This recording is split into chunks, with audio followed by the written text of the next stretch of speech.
Executive Order 14321. Professor Poutine here, time for Mysteries Histories. Nominally titled Ending Crime and Disorder on America's Streets. Sounds like a good thing. This is the executive order that's being used by the National Guard and ICE and police to sweep the homeless people off the streets in Washington, D.C. and maybe in Memphis and Chicago and St. Louis, wherever else the Trump administration decides to go. And you might be sitting there thinking, well, I'm not homeless, so I don't care. There's a few sentences in there you probably should be aware of, and if you don't believe me, I put the link in my bio below. You can read it for yourself. There is a sentence in there that authorizes the reversal of state and federal precedents against involuntary incarceration. And it encourages all the federal agencies that are executing this particular order to target chronic drug users, the mentally ill, and the homeless. And they are to put those people into, quote, appropriate facilities for an appropriate amount of time. Now, you might be thinking that's a great idea.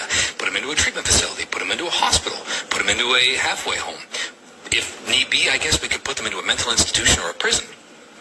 Yeah, but the executive order also says that if there's no room in a mental hospital or a treatment facility or prison, quote, this executive order ensures that those individuals are not to be released back into the public, end quote. Well, where are we going to put them? Oh, right, Alligator Alcatraz. Good thing we built those concentration camps.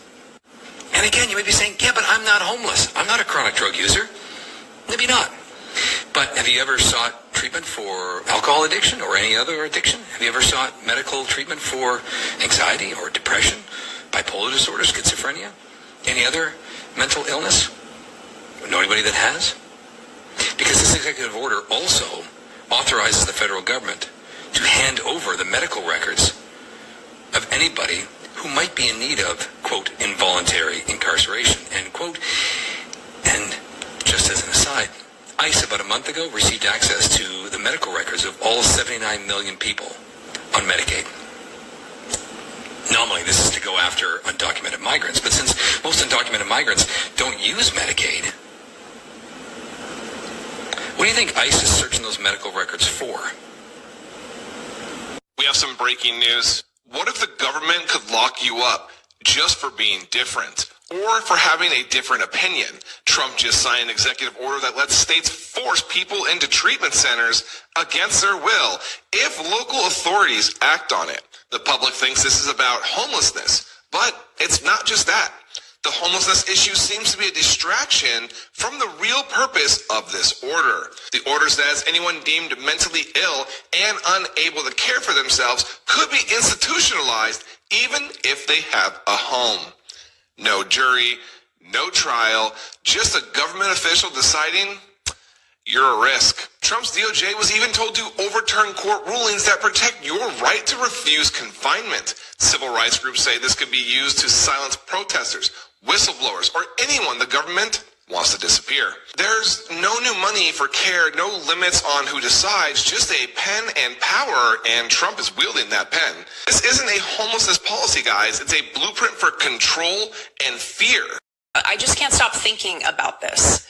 The Attorney General shall, quote, assess federal resources to determine whether they may be directed toward ensuring, to the extent permitted by law, that detainees with serious mental illnesses are not released into the public because of a lack of forensic bed capacity at appropriate local, state, and federal jails or hospitals.